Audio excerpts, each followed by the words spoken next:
There isn't a Pakistani journalist, a Pakistani TV anchor, or a vlogger who hasn't discussed this one very important topic. Everyone in Pakistan, everyone of consequence who has a platform discusses one thing for sure. After 75 years, where is India? And why are we Pakistanis lagging behind the Indians? This one line, one topic has caused so much of an upheaval inside Pakistan that they never seem to get enough of discussing it. People on the road, people in television studios, everywhere. Why is India ahead? Today I want to tell you why India is ahead. And more than that, why Pakistan is lagging behind. Hi, I'm Major Gaurav Arya and you're watching Checkmate.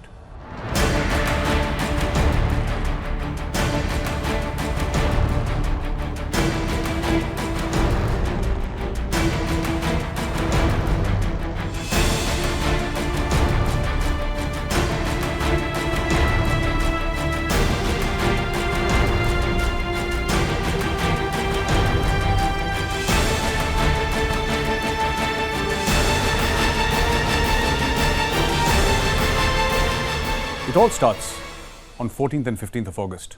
One country becomes independent and another takes birth.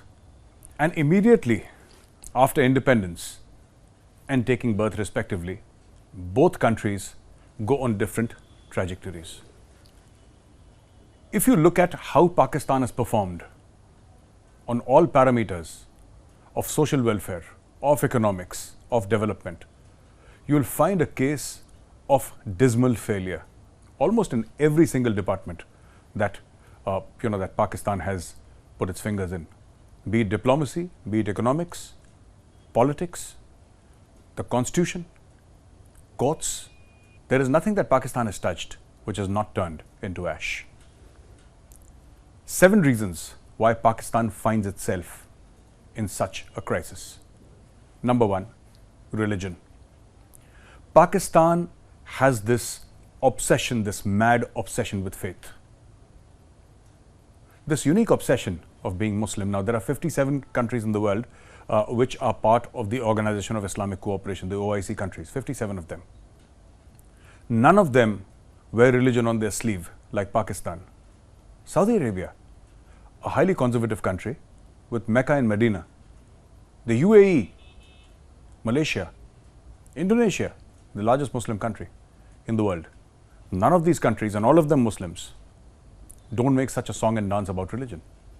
I've had the good fortune of going both to Malaysia and to Indonesia. I've had business acquaintances there, all of them Muslims. Very hospitable people, very nice. But nobody ever made religion such a point of make or break, whether it came to human relationships or relationship between country and country. Even today in Pakistan, when news anchors speak, when politicians speak, they speak from a point of view of Islam. That is their whole worldview. Saudi Arabia should help them because Saudi Arabia is Muslim. Malaysia should help them because Malaysia is Muslim. Pakistanis should get easier access into the United Arab Emirates, and Pakistanis applying for jobs in the UAE should get preference over other people of different religious faiths, just because Pakistanis, at least most of them, 97% of them, are Muslims. This is Pakistani logic at work, which has deeply damaged their society and polarized it.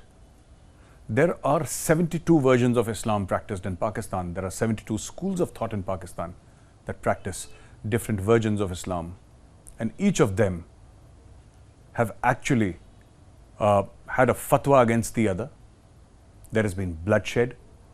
Thousands upon thousands of people have died, Muslims killing Muslims, simply because the other Muslim is not Muslim enough. This has been Pakistan's biggest problem ever since it came to existence. It has weaponized religion. No other country in the world has done it like Pakistan has. Number 2, Kashmir. Pakistan's mad obsession with religion is only rivaled by another mad obsession, and that obsession is Kashmir. Talk to a Pakistani, and when it comes to Kashmir, you will find that he or she very soon become incoherent. Kashmir is something that they have been taught from the earliest days to want with such a deep yearning that they are unable to get rid of it, unable to get it out of their systems. Let me give you a small example. Bilawal Bhutto, the External Affairs Minister of Pakistan, went to this food security conference in the United Nations, and Bilawal Bhutto was asked questions on food security. Bilawal Bhutto chose to speak about Kashmir because that is how Bilawal would have been judged when he came back to Pakistan after the tour. No Pakistani would have asked him, Mr. Bhutto, did you speak about food security of our country, where so many people sleep hungry every night? No. They would have simply asked him, whatever the platform, food security, energy security, vaccination, it does not matter. Did you speak about Kashmir or no? So in the limited time that Bilawal Bhutto had, he spoke about the Kashmir issue. Nothing happened, of course, but today 1/3 of Pakistan is underwater, damaged and ravaged by floods. Today is when Pakistan needs food security the most. But unfortunately, even today, the politicians in Pakistan are saying that they will not accept help from India unless India revokes Article 370 and 35A. This is the level of obsession with Kashmir, a Kashmir which 99% of Pakistanis have not seen. They've just heard about Kashmir, they've just been fed stories about Kashmir. But the passion for Kashmir is so strong that they are willing to burn their own country. They're willing to let down their own nation for a mad dream called Kashmir. Point number 3, the atom bomb. The Pakistanis have this sense of great achievement that they have atomic weapons. Now, a lot of countries have atomic weapons, but no country speaks about atomic weapons like Pakistan does. We have sundry politicians threatening atomic war. We have TV anchors threatening atomic war. Who can forget Sheikh Rashid, the former interior minister, coming on national television saying that we have pav kilo ke bum. This is the mindset of Pakistan, that people will have to nurture us, people will have to give us money because we are an atomic power. What if we fail? Look at the mindset, ladies and gentlemen. What if we fail? Wouldn't that discomfort the world a great deal? Wouldn't that pull the entire world in danger? This is Pakistani thinking. The prosperity of Pakistan is the world's problem. It is not Pakistan's problem because Pakistan has the atom bomb. What if the atom bombs get into wrong hands? What if there is massive nuclear proliferation? What if the Al-Qaeda, the Islamic State or the Taliban get hold of Pakistan's nuclear weapons? This is a threat that Pakistan has been banding around the world, telling people that fund us, give us money, or. Number 4, national security state. As soon as it took birth, Pakistan had to weave an identity around the new state of Pakistan. Pakistan was based on the two-nation theory. And the two-nation theory said, very simply in simplistic terms, that Hindus and Muslims are two different civilizations, they're two different nations, they cannot live together. If they live together, there will be chaos. It is better that they have their own lands and their own nations. That was, in simple terms, the theory, the two-nation theory, around which Pakistan was born. As soon as Pakistan was born, another identity crisis that it had was, how does it project itself to its own people? Who are Pakistanis? And the answer came from within the Pakistani national security establishment. We Pakistanis are those who are not Indians. This entire concept of being not Indian is what drove Pakistan to its current state, the national security state. Pakistan spent money which could have been used for education, for building of infrastructure, healthcare, everything it used to develop an army. And the people were told that we are a warlike people. They were told that we are descendants of the Mughals, we are descendants of Muhammad bin Qasim. They were fed stories which were pure lies. And then they were told that any country as great as ours, with ancestors such as ours, needs an army. And that army was created. And that army needed an officer elite who had to live at a certain standard of living, a certain level of class. I would like to use the word royalty here because that is how Pakistani army officers live, all paid for by the taxpayers of this country. This is what happens when you define yourself as a national security state. Every other department, every other organization or institution suffers at the cost of the army. And this is exactly what happened to Pakistan. Point number 5, Afghanistan. If you look at the map of Pakistan, you will find that Pakistan is geographically narrow. Thousands of kilometers long, it is only a few hundred kilometers wide. From 350 kilometers in some places to approximately 750 to 800 kilometers wide in other places. At an average, it is not more than 400 to 500 kilometers in width. And this has been Pakistan's greatest fear. If Pakistan gets into a conventional conflict in India, any country would like to fight on the enemy's land. The problem with Pakistan is that its biggest enemy is on the east, India, a huge country with fantastic depth. Pakistan does not have depth at all. Pakistan cannot fight. So what if India attacks from the west? If India attacks from the west, and if India's strike corps were to go deep inside Pakistan, they would cleave the country into two. And this has been Pakistan's fear for a very long time. And this, amongst other reasons, was one of the reasons why Pakistan sought strategic depth, both in India and in Afghanistan. The Indian strategic depth is something that is now a pipe dream. India has crushed those ambitions. Let me explain what Pakistan is trying to do in India and what it has done in the past.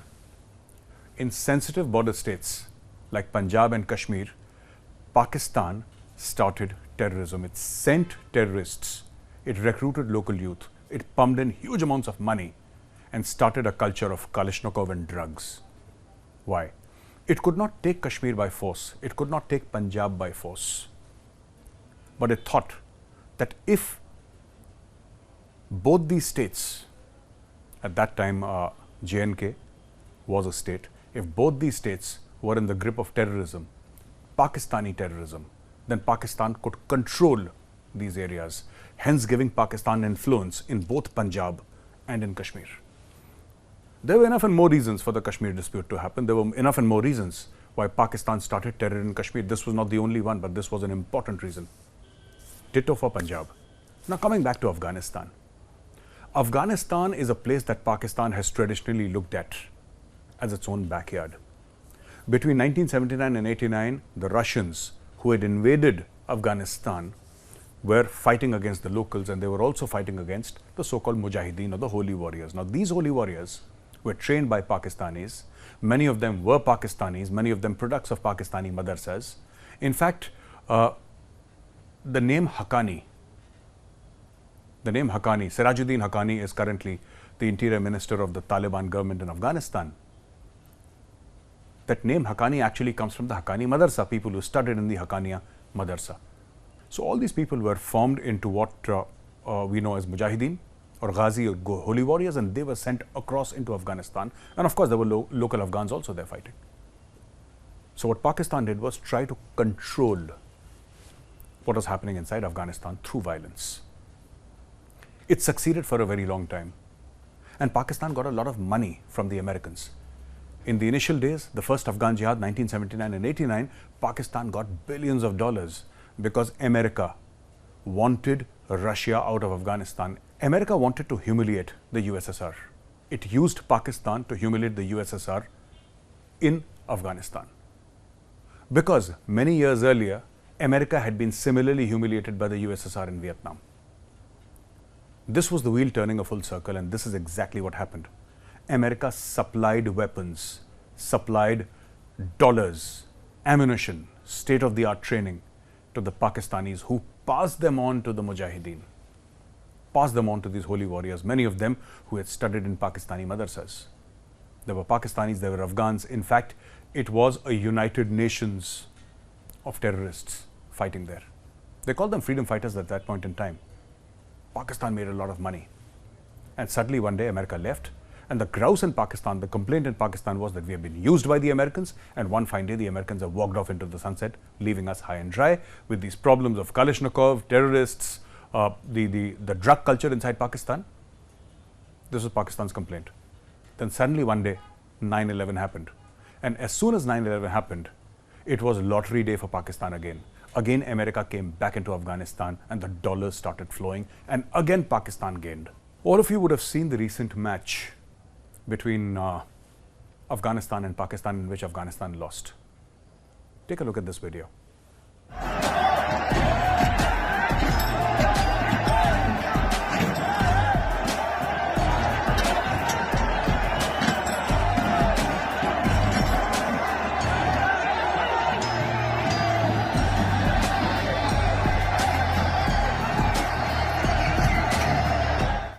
You know, friends, you see how Afghans have attacked Pakistanis.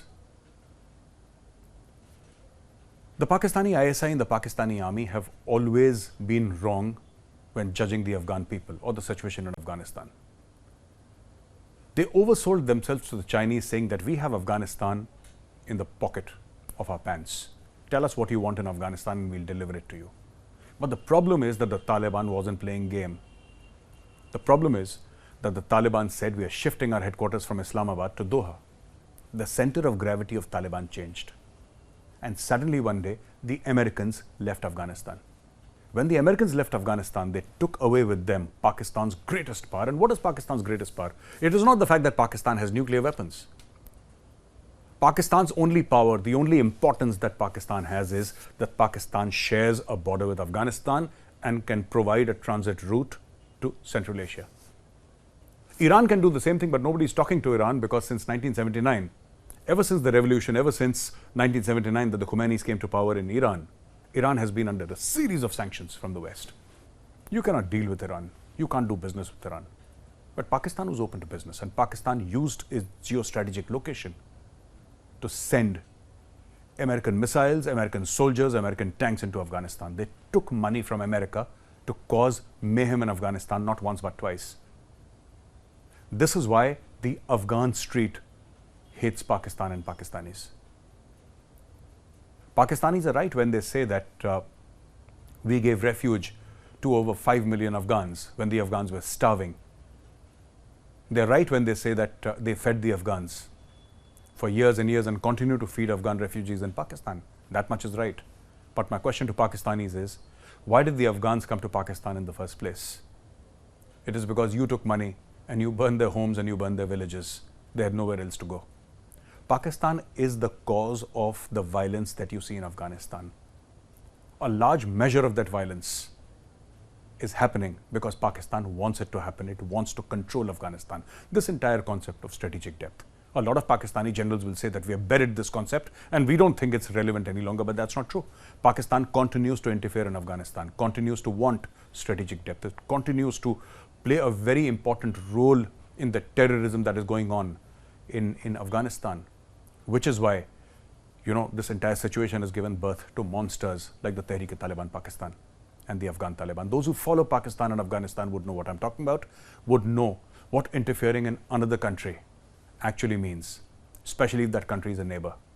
The chickens one day will come home to roost. Existence based on lies. Pakistan's entire existence, its entire history is fabricated. Its entire history is fabricated to tell the people of Pakistan that you're a great people. Your ancestors were Mongols, they were Mughals, they were Arabs. The fact of the matter is, most of the Pakistanis, in fact 99% of Pakistanis, belong to the Indian subcontinent.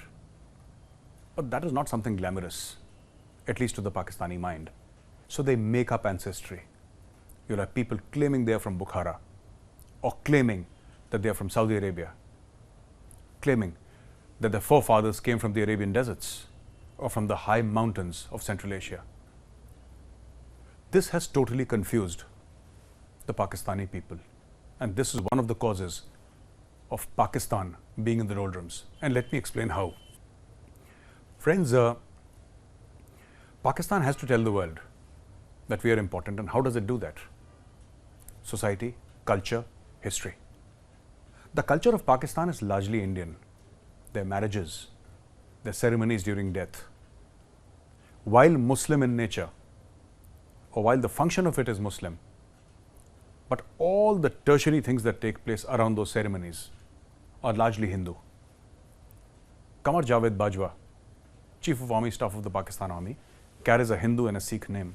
Rana Sanaullah, their interior minister, carries a Hindu name. Sethi, Chima, Chattha, Randhawa, Gujar, Jat, Rajput, Chauhan. All these are Hindu/Sikh names. And you will find Pakistanis using these names with abandon. And yet, a person whose surname is Chauhan will claim Arab ancestry. Because Pakistanis want to be Arabs, they want to be Central Asians. And this has caused deep distress in the society. Today, Pakistan names its nuclear weapons after the very invaders who killed both Hindus and Muslims. They have weapons or nuclear missiles called Ghaznavi and Gauri and Babar. There's a very famous saying in Pakistani Punjab and in Indian Punjab too. Khanda Pinda Laheda, Baki Ahmad Shahida. Whatever you eat is yours, and everything else, including the clothes on your body, belong to Ahmad Shah. Ahmad Shah Abdali, that famous plunderer, that famous looter who came to India, killed innocent people, and took away everything that came in his path. This is the truth of what the invaders did. But Pakistanis would celebrate those invasions because that is what they wish to be. That is who they identify with. This is something that has deeply scarred the Pakistani mindset, not knowing who they are, not knowing where they are going. Any society, any nation without a compass, without a sense of direction is bound to fail.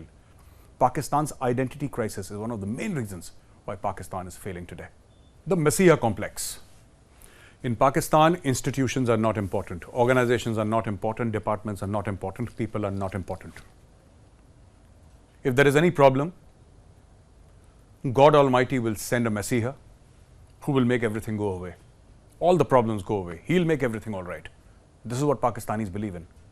That Messiah has come from time to time and left Pakistan worse than he found it. Let's start with the father of the nation of Pakistan. Muhammad Ali Jinnah created Pakistan based on the two-nation theory. There was direct action day. Thousands upon thousands of people died. Hundreds of thousands died. Millions were displaced. And in the end, he got Pakistan. And once he got Pakistan, he did not know what to do with that Pakistan. But for many people, he was a messiah. Ayub Khan, another messiah, who started the 1965 war unnecessarily. He started the war, he was a messiah. Yahya Khan, who presided over Pakistan's dismemberment in 1971, was another messiah. And the list goes on and on and on. Zulfikar Ali Bhutto. Zulfikar Ali Bhutto. And who can forget General Ziaul Haq, who hanged Zulfikar Ali Bhutto. Nawaz Sharif was a messiah to a lot of people. Today, the latest messiah in Pakistan is Imran Khan Niazi. Imran Khan, who, if he comes back to power, will do this and all the problems will be solved. Imran Khan, who will make sure that Pakistan walks tall again. Imran Khan, who will ensure that there is no dearth. The land flows with rivers of milk and honey. This is what the Pakistanis truly believe. Nobody has ever asked Imran Khan or Shehbaz Sharif or Nawaz Sharif or people before them, for that matter, you know, what is your plan? How do you plan to revive the economy? What about your diplomacy? What about standards of education? What about infrastructure? What about healthcare? What's your plan? Do you have a paper? Do you have a white paper? All that Pakistan does is hope and pray that a messiah will come and save them. They're waiting for that miracle, and that miracle never happens. Ladies and gentlemen, these were 7 points. You know, every Pakistani has been discussing on every channel worth its name that why is India ahead and why is Pakistan behind? They name a lot of reasons why India is ahead. They say that India has a huge market, India has invested in education, India has invested in building institutions. All that is correct. But what they don't do is look inwards as to why Pakistan has not traveled the same road. And it has not traveled the same road simply because Pakistan views itself very differently from the rest of the world. Ladies and gentlemen, thank you for watching Checkmate. I'll see you again next week with another episode. Till then, have a great weekend.